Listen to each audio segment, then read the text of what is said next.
Alors ce soir, nous vous avons invité pour partager avec vous un enseignement sur le thème la sainte doctrine de Jésus-Christ. Alors vous allez certainement vous poser la question, qu'est-ce que c'est la sainte doctrine de Jésus-Christ? La sainte doctrine de Jésus-Christ, en fait, c'est, comme son nom l'indique, ce que le Seigneur a consacré comme démarche que les apôtres devaient perpétuer, parce que en s'en allant, il leur avait demandé qu'ils devraient aller dans toutes les nations pour faire des disciples. Et ce commandement-là, en réalité, devait s'exécuter selon que le Seigneur les avait enseignés tout le long de son périple. Alors, on parlera certainement d'une initiation, oui, exactement, parce que le Seigneur Jésus-Christ, c'est Dieu qui s'est fait homme. Et pour permettre à ce que ses disciples puissent perpétuer tout ce qu'il avait à leur laisser, donc il fallait que ses disciples puissent cheminer avec lui jusqu'à ce qu'il puisse se crucifier. Une fois que le Seigneur s'en est allé, les disciples ont pris le relais de ce ministère, et le point de départ de l'accomplissement de cette mission par les disciples, c'était l'avènement du Saint-Esprit, parce que le Seigneur indiquait à ses disciples, il faudrait que je m'en aille pour que je vous envoie le Saint-Esprit, et c'est le Saint-Esprit qui devait maintenant agir au travers des disciples pour qu'ils soient en mesure de restituer fidèlement ce qu'ils avaient reçu du Seigneur Jésus-Christ. Donc vous comprenez tout de suite qu'en réalité, l'œuvre des disciples n'est que autre l'œuvre du Seigneur Jésus-Christ sous une autre forme. Et les disciples également, en ayant reçu cette mission, ils ont laissé le dépôt à leur tour à d'autres disciples qui avaient également la charge de pouvoir perpétuer cette doctrine que nous considérons aujourd'hui comme étant la sainte doctrine de Jésus-Christ. C'est un sujet qui est à la fois passionnant et complexe parce qu'aujourd'hui, au regard de la prolifération des différents courants religieux, on ne sait plus trop où est-ce qu'on se situe par rapport à cette doctrine-là. Mais en réalité, si vous avez l'oreille de l'entendement, comme la Bible dit, pour savoir où se situer par rapport à la doctrine de Jésus-Christ, il faut simplement repartir dans les Écritures.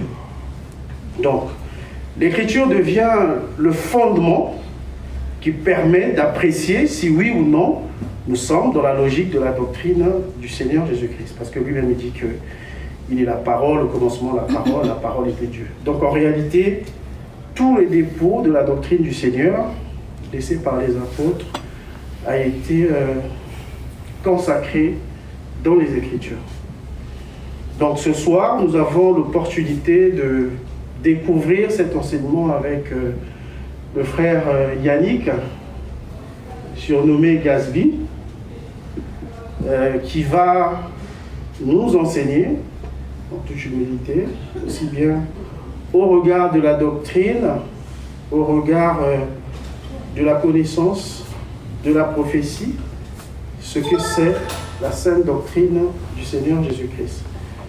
Le frère Gasby, ou le disciple Gasby, comme il voudrait qu'on l'appelle, c'est un frère qui vient de France, qui effectivement, le Seigneur utilise pour pouvoir propager cette sainte doctrine-là. Et donc, je ne vous ferai pas de commentaires, je vais simplement vous laisser l'opportunité d'écouter autant que moi je l'ai écouté, pour que vous puissiez être édifiés. Donc, nous aurons deux phases au cours de cette soirée. Il y aura un enseignement selon les dispositions mises dans son esprit par le Seigneur. Et après, nous donnerons l'opportunité aux uns aux autres de poser des questions pour des éclaircissements. Frère Yannick, je peux te céder ma place.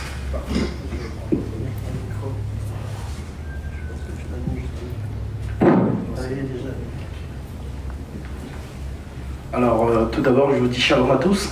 Shalom. Et puis, c'est un grand honneur pour moi d'être parmi vous. Les choses de Dieu ne s'improvisent pas. L'Écriture dit, c'est poussé par le Saint-Esprit que les hommes ont parlé de la parole.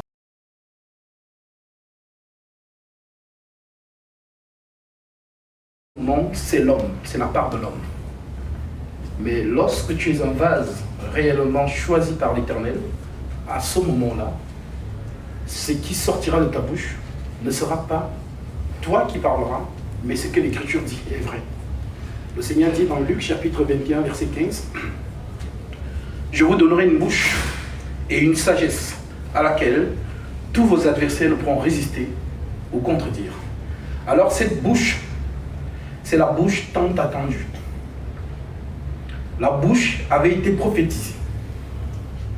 Car c'est à la bouche du sacrificateur qu'on demande la science. Alors, l'exercice que je vais faire avec vous ce soir, c'est vraiment que vous me vérifiez à la lumière des Saintes Écritures. Lorsque l'homme philosophe, lorsque l'homme parle de lui-même, l'homme est très éloquent dans la philosophie et dans les discours vains, comme Paul pouvait le dire, des questions oiseuses, la maladie des mots. Mais lorsque l'homme est poussé par l'esprit, il faut le vérifier à la lumière des Saintes Écritures. Parce qu'il y a une guerre spirituelle, mes frères. La guerre est intense. Et vous allez découvrir cela ce soir. Le monde des ténèbres et le monde de la lumière se discutent des âmes. Alors, comment ça se passe? C'est la guerre de la parole. Vous remarquerez dans Luc chapitre 4, le Seigneur qui parlera par les Écritures et celui qu'on appelle jadis le chérubin protecteur aux ailes déployées, qu'on appelle aujourd'hui Satan, lui aussi parlait avec les Écritures. Lorsque le Seigneur retorquait, le Seigneur ne disait pas c'est faux ce que tu as dit, il faut bien lire. Le Seigneur disait il est aussi écrit. Alors, tout au long de l'enseignement, vous allez découvrir qui est Satan selon la divinité. Parce que la compréhension qu'on vous a vendue de l'ennemi par le système que j'appelle le système du Vatican n'est pas la compréhension des Saintes Écritures. Alors, je prie sincèrement que le Seigneur vous donne l'oreille de l'entendement. Parce que la parole de Dieu, on ne l'écoute pas avec cette oreille. Cette oreille est charnelle. L'homme animal ne comprend pas les choses de l'esprit, car elles sont une folie pour lui. Et il ne peut les connaître parce que c'est spirituellement qu'on en juge. L'homme spirituel, au contraire, juge de tout et n'est lui-même jugé par personne. Car qui a connu la pensée du Seigneur pour l'instruire? Or, nous avons la pensée de Christ. Et c'est là notre différence. Ceux qui ont le don ministériel. La pensée de Christ. Alors, qu'est-ce que c'est la pensée de Christ? La pensée de Christ, selon l'écriture que je viens de vous lire, c'est dans vous retrouvez cette écriture dans 1 Corinthiens chapitre 2, que je vais reprendre avant qu'on ne commence. Nous sommes dans l'épître de 1 Corinthiens, chapitre 2. Je prends à partir du verset 6. Et vérifiez-moi dans les écrits, et que le Seigneur vous donne l'oreille de l'entendement. Parce que les choses que vous allez entendre ce soir, vous n'allez peut-être, la plupart d'entre vous, vous n'avez jamais entendu ces choses. Ça veut dire que vous avez été nourris de ce que Paul lui appelle le lait, mais pas de la nourriture solide. Alors, en Corinthiens chapitre 2, verset 6 déclare, « Cependant, c'est une sagesse que nous prêchons parmi les parfaits. » Les parfaits ici, c'est mis pour les saints, ceux dont Jésus a prédestiné dès avant la fondation du monde. C'est une sagesse que nous prêchons parmi les parfaits, sagesse qui n'est pas de ce siècle, ni des chefs de ce siècle qui vont être anéantis. Alors les chefs de ce siècle, on parle ici des principautés, des dominations, des autorités, dont les anges déchus. Parmi les parfaits, sagesse qui n'est pas de ce siècle, ni des chefs de ce siècle qui vont être anéantis. Nous prêchons la sagesse de Dieu, mystérieuse et cachée, que Dieu, avant les siècles, avait destinée pour notre gloire. Sagesse qui n'est qu'aucun des chefs de ce siècle, en d'autres termes les démons, sagesse qu'aucun des chefs de ce siècle n'a connue, car s'ils l'eussent connue, ils n'auraient pas crucifié le Seigneur de gloire. On reviendra dessus, pourquoi Paul dit cela. Parce que si l'ennemi avait su qui était à la croix, il ne se serait pas approché. La croix, c'est un piège pour le monde des ténèbres. Donc si l'ennemi avait su qui était à la croix, il ne serait pas venu. Voilà pourquoi Paul vous dit donc ici, s'ils l'eussent connu, ils n'auraient pas crucifié le Seigneur de gloire. Mais comme il est écrit, ce sont des choses que l'œil n'a point vues, l'œil charnel, que l'oreille n'a point entendu, cette oreille, et qui n'est pas monté dans le cœur de l'homme. En d'autres termes, la pensée de l'homme. Comme le Seigneur le dit, mes pensées ne sont pas vos pensées, mes voix ne sont pas vos voix. Dans la pensée de l'homme, c'est Satan. C'est ce que Jésus dit à Pierre. Pierre et Jésus restait fidèle aux Écritures, et Jésus dit à Pierre qu'il va mourir conformément à la prophétie. Alors Pierre, par émotion, va dire au Seigneur, non, Seigneur, à Dieu ne plaît, cela ne t'arrivera pas. Alors Jésus était lucide, il discerne. Mais comment je dis à Pierre que je vais mourir conformément à la prophétie? Mais Pierre me dit, je ne vais pas mourir. Alors Jésus discerne que Pierre n'est pas dans les Écritures. Alors il comprend que ce n'est pas Pierre qui a parlé, mais c'est Satan. Voilà pourquoi il dit, arrière de moi, Satan. Car tes pensées ne sont pas les pensées de Dieu, mais celles des hommes. Frères et sœurs, faites attention à la parole de l'homme. L'ennemi est dissimulé dans des corps. Tel que vous me voyez, l'ennemi peut parler au travers de l'homme. Voilà pourquoi l'Écriture dit que tout homme soit considéré pour menteur, seul Dieu pour vrai. Alors comment seras-tu lorsque c'est Dieu qui parle? Et comment seras-tu lorsque c'est l'ennemi qui parle dans un homme? Parce que Satan, vous n'allez jamais le voir. C'est un esprit, comme vous n'avez jamais vu le Saint-Esprit. Alors,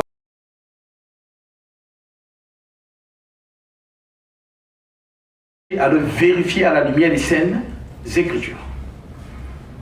Car Jésus dit dans Matthieu 7, 24, c'est pourquoi quiconque entend ces paroles que je dis et les met en pratique sera semblable à un homme prudent qui a bâti sa maison sur le roc. Le roc, c'est l'Écriture. L'Écriture, c'est Dieu. Mes frères et sœurs, l'Écriture ne vous mentira jamais.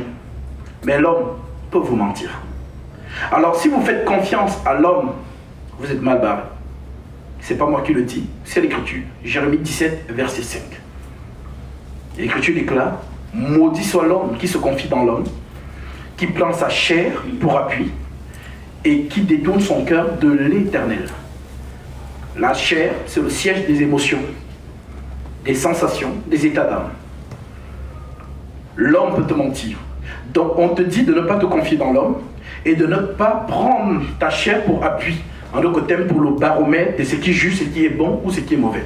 Mais ce qui te permet de comprendre ce qui est bon ou ce qui est mauvais, c'est l'Écriture. Si vous gardez ça dans votre esprit, Satan ne vous séduira jamais. Malheureusement, aujourd'hui, la grande majorité de l'humanité est dans la voie de la perdition. Pour la prophétiser. Car il viendra un temps où les hommes abandonneront la sainte doctrine. Dans d'autres versions, ne supporteront pas la sainte doctrine.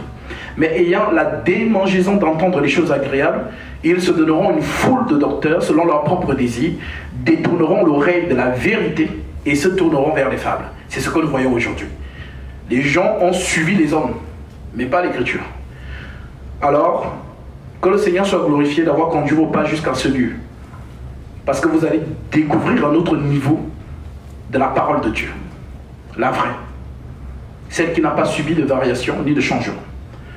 Alors, toujours dans la même écriture, 1 Corinthiens chapitre 2, nous nous sommes arrêtés au verset 8. Sagesse qu'aucun des chefs de ce siècle n'a connue. Car s'ils l'eussent connu, ils n'auraient pas crucifié le Seigneur de gloire.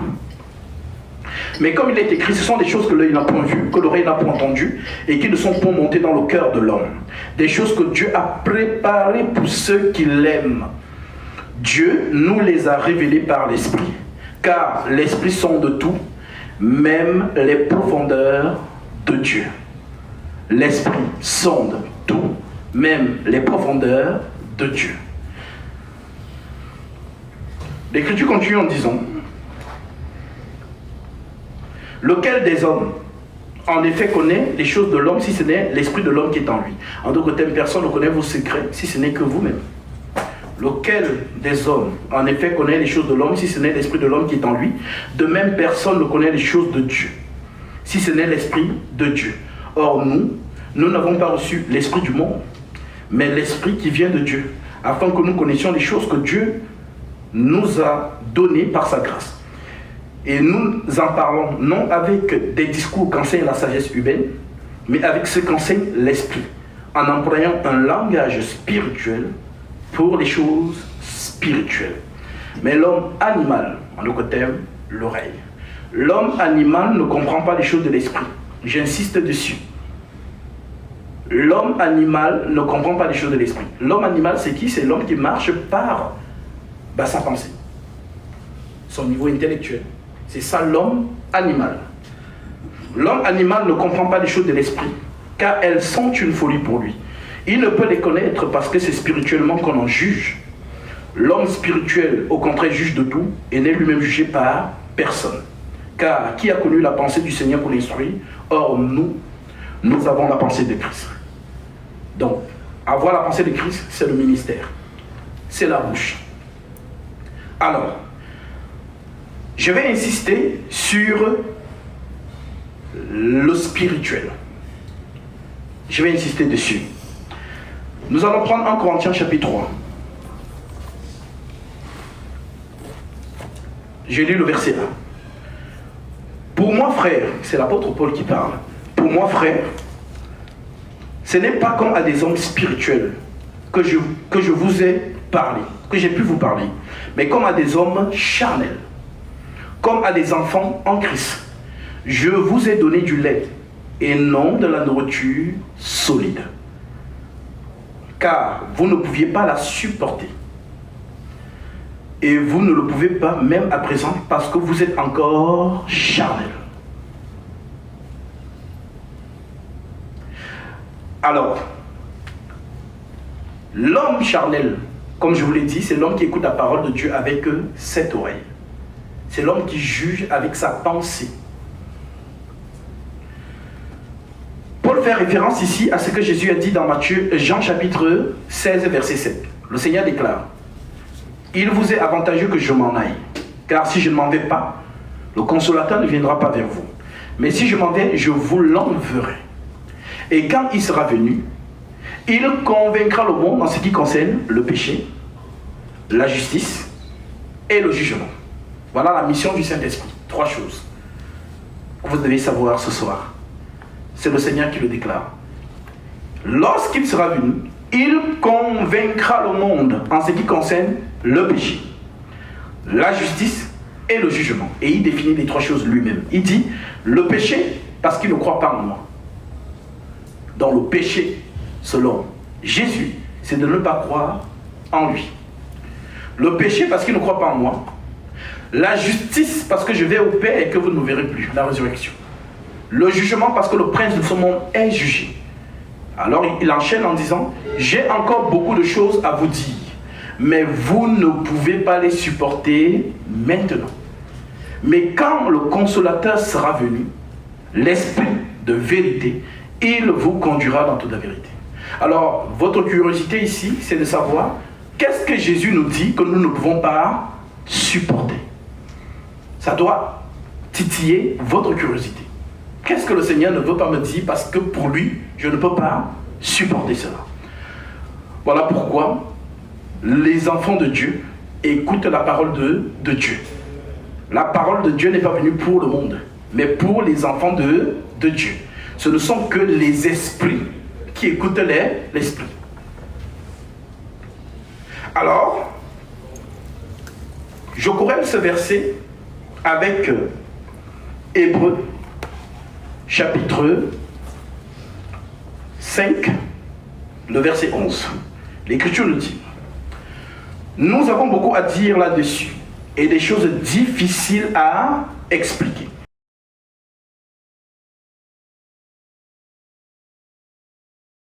Vous avez encore besoin qu'on vous enseigne les premiers rudiments des oracles de Dieu. Vous en êtes venu à avoir besoin de lait et non de la nourriture solide. Or, quiconque est au lait n'a pas l'expérience de la parole de justice, car il est un enfant. Mais la nourriture solide est pour les hommes faits, pour ceux dont le jugement est exercé par l'usage à discerner ce qui est bien et ce qui est mal. Donc Paul fait distinction de deux catégories de personnes. Ceux qui sont au lait et ceux qui sont à la nourriture solide. Je vous amène quelque part. Alors, c'est quoi le lait? Et c'est quoi la nourriture solide? Parce que Paul dit, par rapport à la nourriture solide, il dit, c'est par le discernement. Je répète, mais la nourriture solide est pour les hommes faits, pour ceux dont le jugement est exercé par l'usage à discerner ce qui est bien et ce qui est mal. Donc celui qui atteint le niveau spirituel est maintenant dans le discernement de l'esprit. Parce que lorsque le Saint-Esprit vient prêcher, il n'y a que les esprits qui comprennent la parole céleste. Si vous êtes charnel, vous ne décollez pas. Tout pour vous se passe en parabole. Voilà pourquoi la plupart d'entre vous, et je le sais, vous ne connaissez pas le Seigneur Jésus-Christ, en tout cas le vrai, parce qu'il y a le faux. Et c'est le faux qui est répandu. Et vous allez le comprendre.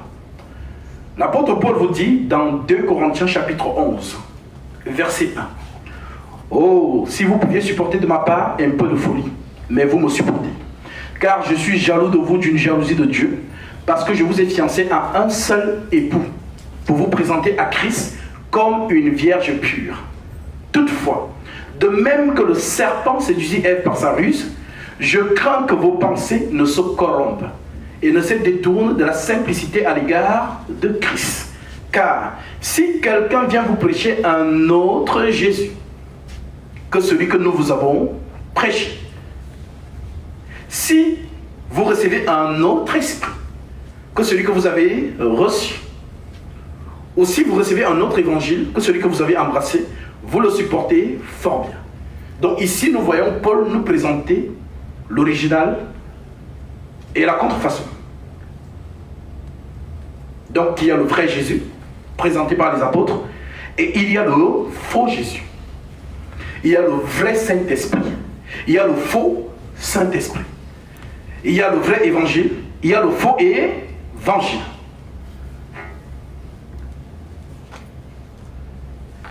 Alors, comment discerner aujourd'hui le vrai du faux? Parce que tout ce que le Saint-Esprit fait, mes frères et sœurs, Satan copie cela à l'identique. C'est grave. Je dis bien, tout ce que le Saint-Esprit fait, Satan le copie. Voilà pourquoi le Jésus qui est répandu ici dehors n'est pas le vrai. Parce que le vrai est distrait. Ce n'est pas moi qui le dis, c'est lui-même. Matthieu chapitre 7, versets 13 à 14.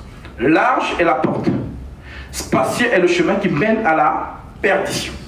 Il y en a beaucoup qui entrent par là. Mais étroite est la porte, resserré le chemin qui mène à la vie, il y en a peu qui le trouvent. Donc selon Jésus, le chemin qui mène à la vie, peu le trouvent.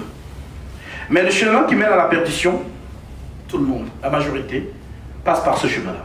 Alors, selon la définition de Jésus lui-même, lorsqu'on lit ce verset, le chemin c'est quoi?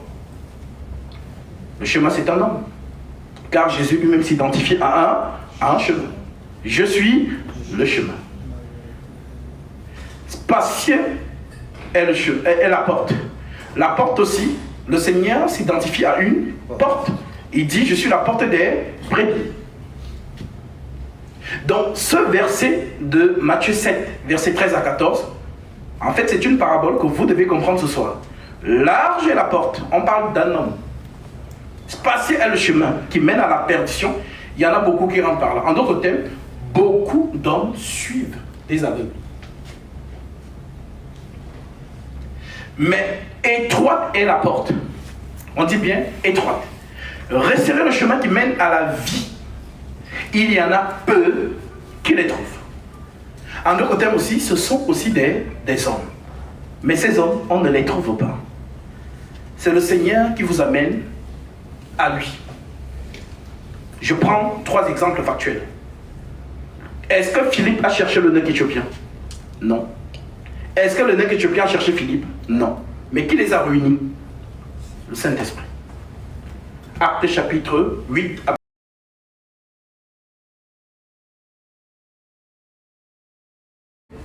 Est-ce que Corneille a cherché Pierre? Non. Est-ce que Pierre a cherché Corneille? Non. Qui les a réunis? Le Saint-Esprit. 3e exemple factuel, Lydie. Actes chapitre 16. Paul n'a pas cherché Lydie, la sœur Lydie. Lydie n'a pas cherché Paul. Elle était en train de faire son commerce. Mais le Saint-Esprit les a réunis. Et on précise que le Seigneur lui ouvrit le cœur pour qu'elle fût attentive à ce que disait Paul. Et ce jour-là, elle a reçu son baptême. Pour vous dire quoi? Pour vous dire que le Saint-Esprit connaît ses enfants. Aucun membre du corps de Christ ne va rester. Aucun. Peu importe où tu es, si Dieu te connaît, il viendra à toi. Voilà pourquoi vous vivez dans un monde où les ténèbres règnent. Ce n'est pas moi qui le dis, c'est le Seigneur. Vous êtes la lumière du monde. Que votre lumière luise dans les ténèbres. Et les ténèbres ici, ce n'est pas la nuit. Les ténèbres, c'est le mensonge. Satan, c'est le mensonge. On l'appelle le père du mensonge. Jésus, c'est la vérité. Maintenant, Paul nous dit, toujours dans 2 Corinthiens chapitre 11, nous venons de le citer, concernant l'original et la contrefaçon. Paul continue au verset 12 de ce même chapitre, si vous me vérifiez. 2 Corinthiens chapitre 11, verset 12, il dit « J'agis et j'agirai de la sorte pour ôter ce prétexte à ceux qui cherchent un prétexte, afin qu'ils soient trouvés tels que nous dans les choses dont ils se glorifient. » Ces hommes-là, ce sont des faux apôtres, des ouvriers trompeurs, déguisés en apôtres de Christ. Et cela n'est pas étonnant, puisque Satan lui-même se déguise en ange de lumière. Il n'est donc pas étrange que ces ministres aussi se déguisent en ministres de justice. Leur fin sera selon leurs œuvres. Donc, beaucoup de ministres de Satan sont sur la terre. Et se déguisent en ministres de justice. On parle bien de déguiser. Donc, dans des corps, se dissimule l'Esprit Saint. Et dans des corps, se dissimule l'esprit de Satan. Donc l'homme qui prêche par l'onction du Saint-Esprit, c'est celui qui est un avec l'Écriture. Voilà pourquoi la sainte doctrine, telle que le disait mon frère tout à l'heure, vous devez savoir ce que c'est. Parce que beaucoup ne savent pas ce que c'est. La sainte doctrine, c'est ce qui explique l'Évangile. L'Évangile explique la loi, les psaumes et les prophètes. La loi, les psaumes et les prophètes sont devenus un homme. C'est dans cet homme qu'on appelle l'Évangile. L'Évangile veut dire bonne nouvelle. La bonne nouvelle, c'est un homme. L'Évangile, c'est un homme. Car Jésus le dit dans Hébreux chapitre 10, « Voici, je viens dans le rouleau du livre. Il est question de moi. » Maintenant, cet évangile, qu'est-ce qui explique l'évangile? Qu'est-ce qui décode l'évangile? C'est ce qu'on appelle la saine doctrine, qui vient en 3e position. Car Jésus lui-même, il dit dans Luc chapitre 24, versets 44 à 45, il dit, c'est ce que je vous disais lorsque j'étais encore avec vous, qu'il fallait que s'accomplisse tout ce qui est écrit de moi dans la loi de Moïse, la Torah, dans les prophètes et dans les psaumes. Donc, toute la loi, la Torah ne parle que de Jésus. Donc, si vous entendez dans la loi Adonai, sachez qu'on parle de Jésus. Si vous entendez Elohim, on parle de Jésus. Si vous entendez Yahvé Jireh, on parle de Jésus. Il le dit lui-même, la loi, les psaumes et les prophètes n'ont parlé que de moi. Tout ce que les prophètes ont stupéfié, c'était Jésus. Tous les prophètes que vous avez vus dans l'Ancien Testament n'étaient que des morceaux de Jésus. La tête vient en dernière position. Quand tous les prophètes sont passés, la tête vient se poser. Voilà pourquoi le dernier prophète qui est venu, c'est Jean-Baptiste. Mais il y a quelque chose qui s'est passé avec Jean. On a coupé sa tête. Alors, qui peut me dire ce soir parmi vous, pourquoi on a coupé la tête de Jean-Baptiste? C'est un mouvement prophétique. C'est le dernier. Parce que cette tête a été demandée par deux femmes. Hérodias et sa fille. En fait, Jean-Baptiste, c'est le dernier mouvement prophétique. Ça veut dire que c'est la tête et le corps qui se séparent. Aujourd'hui, l'Église est là, mais il n'y a pas la tête. Parce que la tête, c'est Christ. Conformément à Colossiens chapitre 2, verset 8.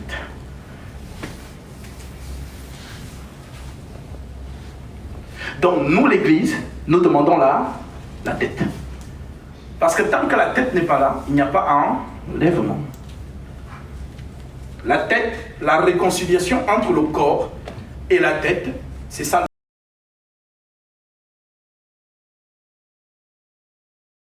Donc, ce qu'on appelle le dernier mouvement prophétique.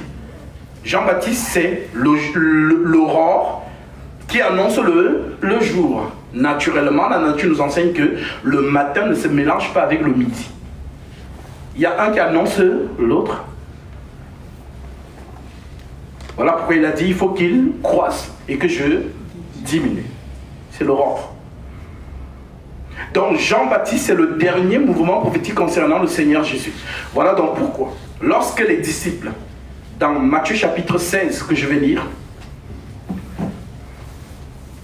Matthieu 16, nous prenons à partir du verset 13. Je vous amène quelque part.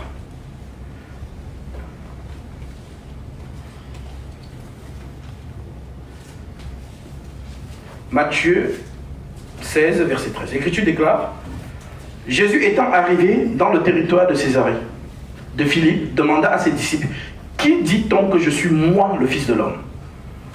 Ils répondirent: Les uns disent que tu es Jean-Baptiste. D'autres disent que tu es Élie. Les autres, Jérémie ou l'un des prophètes. Et vous, leur dit-il, qui dites-vous que je suis? Jésus n'a pas dit, non, je ne suis pas Jean-Baptiste. Jésus n'a pas dit, non, je ne suis pas Élie. Jésus n'a pas dit, non, je ne suis pas Jérémie. Mais Jésus leur pose la question, et vous, qui dites-vous que je suis? En d'autres termes, tous les prophètes que vous avez vus se succéder, ce n'était que Jésus-Christ lui-même. Chaque prophète parle de Jésus. Voilà pourquoi il dit la loi, les psaumes et les prophètes n'ont parlé que de moi. Alors, prenons l'exemple d'un prophète, Moïse, le premier. Qu'est-ce qu'on dit de Moïse? Deutéronome chapitre 18. Deutéronome 18, je prends le verset 15. L'Éternel, ton Dieu, te suscitera du milieu de toi, d'entre tes frères, un prophète comme moi. Vous l'écouterez. Il répondra ainsi à la demande que tu fis à l'Éternel, ton Dieu, à Horeb. Le jour de l'assemblée, quand tu disais que je n'entende plus la voix de l'Éternel, mon Dieu, et que je ne vois plus ce grand feu, afin de ne pas mourir. L'Éternel me dit, ce qu'ils ont dit est bien. Je leur susciterai du milieu de toi un prophète comme toi. Je leur susciterai du milieu de leurs frères un prophète comme toi. Le comme toi là, c'est qui? Moïse. Donc le prophète qui vient est comme Moïse. Alors quelle était la particularité de Moïse? La libération du peuple de Dieu. Non seulement. La naissance de Moïse et la mort qui le poursuivait. Et la naissance de Jésus aussi. ça peut être ça aussi. Mais la particularité de Moïse, c'est le bégayement.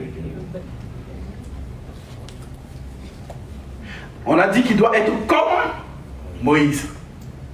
Voilà pourquoi vous avez vu, lorsqu'il est venu à Jérusalem, dès qu'il parle, les pharisiens disent, Moïse nous a dit.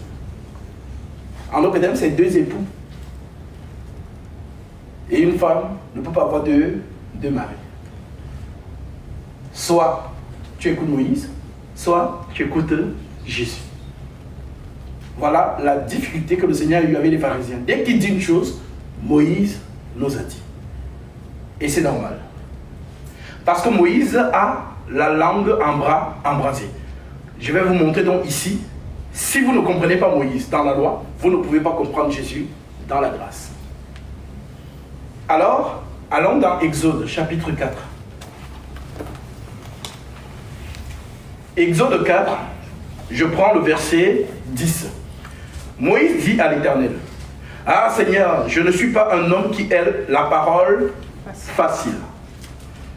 Et ce n'est ni d'hier, ni d'avant-hier, ni même depuis que tu parles à ton serviteur, car j'ai la bouche et la langue embrasée. » L'Éternel lui dit, « Qui a fait la bouche de l'homme et qui rend muet ou sourd ?» Retenez bien ceci parce que ça va ressortir lorsqu'on va avancer. L'Éternel lui dit, « Qui a fait la bouche de l'homme qui rend muet ou sourd, voyant ou aveugle, n'est-ce pas moi, l'Éternel? Va donc, je serai avec ta bouche et je t'enseignerai ce que tu auras à dire. » Moïse dit, « Ah Seigneur, envoie qui tu voudras envoyer. » Alors la colère de l'Éternel s'enflamma contre Moïse et il dit, « N'y a-t-il pas ton frère Aaron, le Lévite? Je sais qu'il parle facilement. Le voici lui-même qui vient au-devant de toi. Et quand il te verra, il se réjouira dans son cœur. Tu lui parleras et tu mettras les paroles dans sa bouche. Et moi, je serai avec ta bouche et avec sa bouche, et vous enseignerez ce que je vous aurai. Vous enseignerez ce que je vous enseignerai ce que vous aurez à faire. Il parlera pour toi au peuple et te servira de bouche. Donc Aaron, c'est la bouche de Moïse. Et moi, je serai avec ta bouche et avec sa bouche. Je vous enseignerai ce que vous aurez à faire. Il parlera pour toi au peuple et il te servira de bouche et tu tiendras pour lui la place de Dieu. Prends dans ta main cette verge avec laquelle tu feras les signes. Donc, nous avons Moïse, Dieu. C'est ce que l'Éternel a déclaré. Tu auras pour Aaron la place de Dieu. Donc, Moïse, Dieu, Aaron, sa bouche. Voilà pourquoi vous allez voir que tout le long, dans la tente d'assignation, Moïse ne faisait rien. Il était juste là pour donner les directives. Mais c'est Aaron qui parlait. Alors si vous comprenez ce mouvement prophétique, vous comprendrez donc pourquoi Jésus prophétise sur le Consolateur. Parce que quand Moïse parle, on ne comprend pas. Mais quand Aaron traduit Moïse, on comprend. Donc quand Jésus parle, on ne comprend pas. Mais quand le Saint-Esprit parle, on comprend. Voilà donc pourquoi il dit, celui qui péchera contre le Fils de l'homme, son péché lui sera pardonné. Pourquoi? Parce qu'il est conscient qu'il parle en parabole. Et lorsqu'il parle en parabole, il n'y a pas la foi. Car la foi vient de ce qu'on entend, et ce qu'on entend vient de la parole de Christ. Alors Jésus lui parle en parabole pour accomplir le psaume chapitre 78, versets 1 à 2, qu'on peut lire.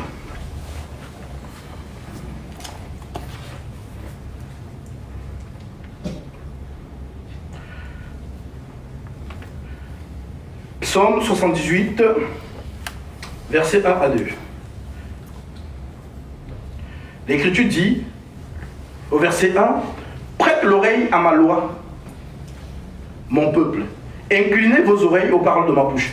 J'ouvrirai ma bouche en parabole. » D'autres fois. Donc, toute la Torah est en parabole. C'est codé. Toute la Bible est codée. Donc, ça ne sert à rien de faire la théologie. Parce que ce n'est pas accessible au commun mortel. La seule personne qui interprète la Bible, c'est Aaron. On a dit qu'Aaron était qui pour Moïse? Maintenant, la bouche de Jésus, c'est qui? Donc, comment vous m'expliquerez alors qu'un homme puisse décoder ces choses? C'est pas possible. C'est le Saint-Esprit qui décode. Voilà pourquoi on vous a parlé de Jésus, mais vous ne le connaissez pas. Parce qu'on doit vous le présenter dans 4 dimensions. Doctrine, révélation, connaissance et prophétie. Ce sont les 4 fleuves qui arrosent le jardin. Parce que Genèse nous dit qu'il y avait un fleuve qui se divisait en 4 bras et qui arrosait le jardin. Et aujourd'hui, le jardin, c'est l'Église, qui doit être arrosée par ces 4 manières d'enseigner. Doctrine, révélation, connaissance et prophétie. Vous retrouvez ça dans 1 Corinthiens chapitre 14, verset 6. C'est l'apôtre Paul qui le déclare.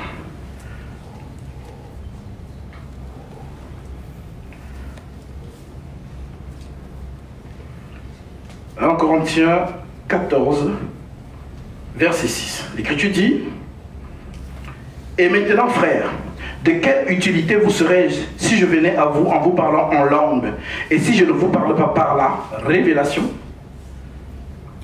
et par la connaissance, ou par la prophétie, ou par la doctrine ?»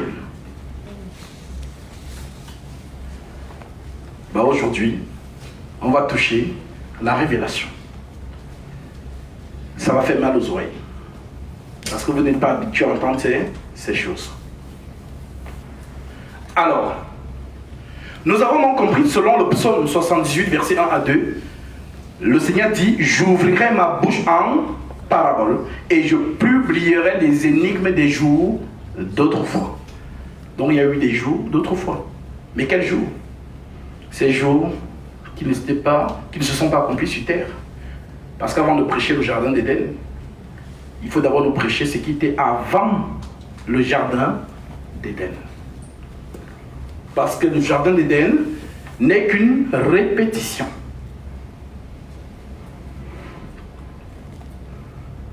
Donc nous vivons une vie passée. Donc ce qui est spirituel se matérialise sur la terre. Voilà pourquoi on dit l'agneau immolé dès avant la fondation du monde. Alors, nous voyons donc le Seigneur Jésus pendant tout son pèlerinage sur la terre, il n'a pas ouvert sa bouche une seule fois clairement. Tout était en parabole.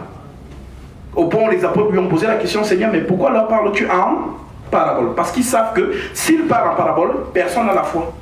Et si personne n'a pas la foi, tu n'es pas sauvé. Parce que la foi vient de ce qu'on entend, et ce qu'on entend vient de la parole de Jésus. Donc si nous disons, celui qui péchera contre le Fils de l'homme, son péché lui sera pardonné, parce qu'il est conscient qu'il parle en parabole. Donc il vous pardonne. Mais prophétise en disant, celui qui blasphémera contre le Saint-Esprit, son péché ne lui sera pas pardonné. Pourquoi? Parce que le Saint-Esprit ne parle pas en parabole. Au contraire, le Saint-Esprit décode les paraboles de Jésus. Alors, décodons maintenant.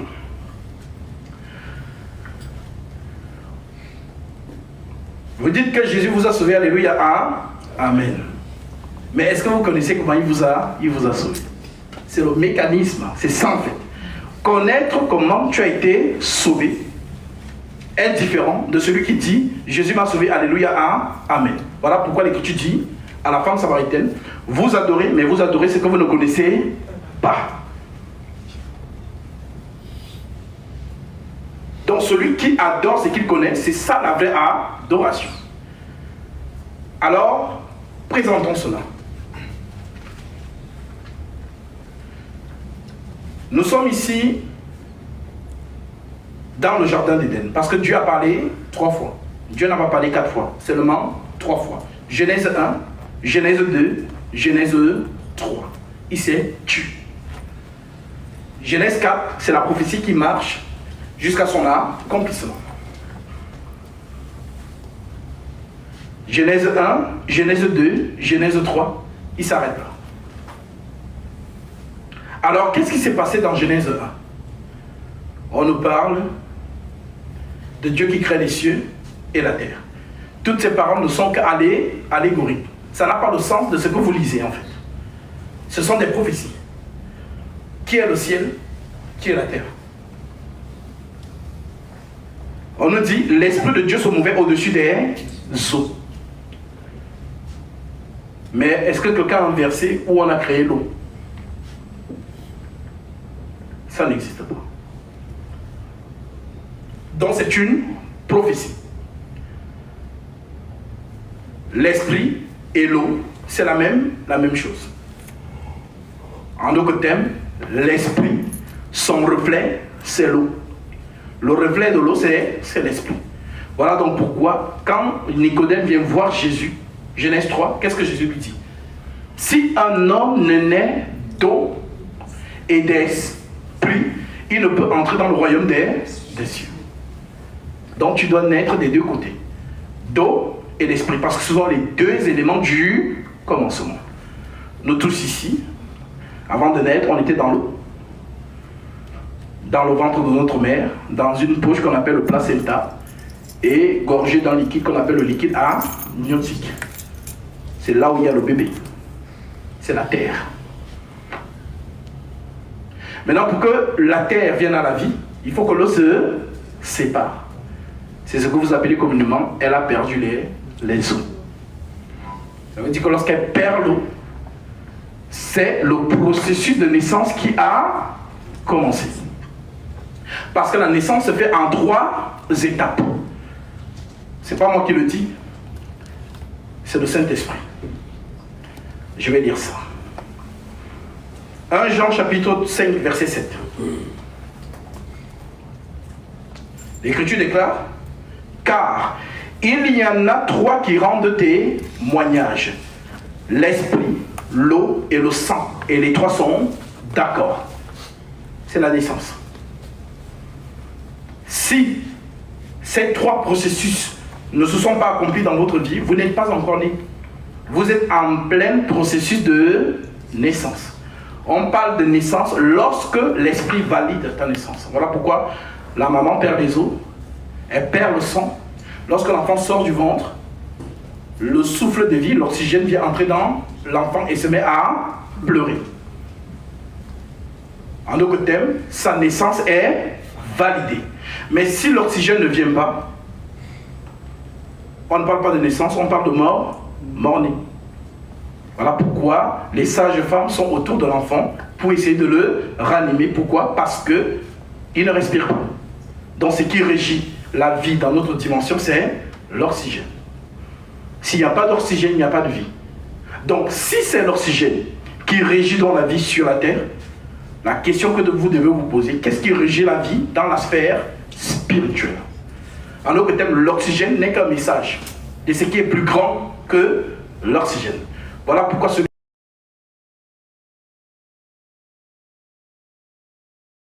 la manière dont une femme te donne la vie pour entrer dans cette dimension qu'on appelle terre, c'est de la même manière que le Seigneur doit te donner la vie pour entrer dans la sphère spirituelle. Voilà pourquoi à la croix, il a manifesté ce que la femme manifeste: l'eau et le sang. Le soldat romain a percé sa côte et on a vu l'eau et le sang sortir, symbole de la naissance. Mais on n'a pas vu le 3e élément. Le 3e élément, on va le voir plus tard, acte 2, le Saint-Esprit. Et c'est là où on parle de naissance. C'est depuis ce jour-là que l'Église est née sur terre. Alors, nous tous, pour entrer dans ce royaume, c'est le même processus. Mais avant d'entrer dans ce processus, il faut d'abord savoir comment il donne la vie. Le Seigneur est Dieu. Il n'y a pas de 3 dieux en un. Il n'y a qu'un seul Dieu manifesté en chair. C'est ce que les apôtres nous ont enseigné. 1 Timothée 3,16. Le mystère de la piété est grand. Dieu a été manifesté en chair. Théos en grec. Donc pourquoi c'est Dieu qui doit venir sur la terre pour nous donner la vie? Pourquoi n'envoie-t-il pas un ange? ou une personne se charger de cela. Voilà pourquoi vous allez voir, les musulmans sont un peu sceptiques dessus. Pourquoi un Dieu tout-puissant, créateur de toutes choses, viendrait-il lui-même? Alors la réponse est celle-ci. Parce qu'il n'y a pas deux esprits immortels. Il n'y a qu'un seul esprit immortel. Et c'est l'esprit immortel qui est la source de la vie. Voilà pourquoi celui qui alimente Adam dans l'éternité, c'est l'Éternel lui-même. Donc le seul qui a l'éternité, c'est celui qui est capable de venir sauver les hommes. Il ne peut donc pas dépêcher une personne ou une entité pour venir faire cette œuvre. Parce qu'il n'y a qu'un seul esprit immortel. Je vous donne l'écriture qui le confirme. 1 Timothée, chapitre 6. Je prends le verset 13 à 16. L'écriture dit: je te recommande devant Dieu qui donne la vie à toutes choses, et devant Jésus-Christ qui fit une belle confession devant Ponce Pilate, de vivre sans tâche, sans reproche, jusqu'à l'apparition de notre Seigneur Jésus-Christ, que manifestera en son temps le bienheureux et le seul souverain, le roi des rois et le Seigneur des seigneurs, qui seul possède l'immortalité. Qui seul possède l'immortalité. Donc il n'y a pas deux immortels. Il n'y a qu'un seul immortel. Voilà pourquoi le seul donc immortel est obligé de venir lui-même. Pour venir donner la vie à l'homme qu'il a perdu. Car l'Écriture dit, le jour où tu mangeras, tu mourras. Mais est-ce qu'on a vu Adam mourir dans le jardin d'Éden? Non. Mais de quelle mort on parlait? De la mort spirituelle. Donc Adam, qui était connecté à l'immortalité, est devenu un homme mortel. Voilà pourquoi Jésus appelle l'homme qui vit un mort. Laisse les morts enterrer les morts. Parce qu'un homme qui n'a pas l'Esprit de Dieu est mort, quoique vivant. Alors, si vous avez donc compris que le seul qui possède l'immortalité est obligé lui-même de venir pour venir sauver les hommes, voilà donc pourquoi une question est posée. Lisons Apocalypse chapitre 5, verset 2.